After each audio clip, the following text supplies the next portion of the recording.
ராமா ராமா ராமா என்று நாமம் சொல்லி பாடணும். ராமா ராமா ராமா என்று நாமம் சொல்லி பாடணும். நாவிலே வராது போனால் நல்லவரோடு சேரணும். நாவிலே வராது போனால் நல்லவரோடு சேரணும். கிருஷ்ணா கிருஷ்ணா கிருஷ்ணா என்று பஜனை செய்து பாடணும். கிருஷ்ணா கிருஷ்ணா கிருஷ்ணா என்று பஜனை செய்து பாடணும். பஜனை செய்ய வராவிட்டால் பக்தரோடு சேரணும்.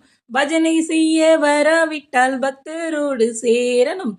விட்டல் விட்டல் விட்டல் என்று கையே தட்டி பாடணும். விட்டல் விட்டல் விட்டல் என்று கையே தட்டி பாடணும். கையை தட்ட வராவிட்டால் பண்டரிபுரம் போகணும். கையை தட்ட வராவிட்டால் பண்டரிபுரம் போகணும். எண்ணி எண்ணி பார்க்கணும், ஏகாந்தமாயிருக்கணும். எண்ணி எண்ணி பார்க்கணும், ஏகாந்தமாயிருக்கணும்.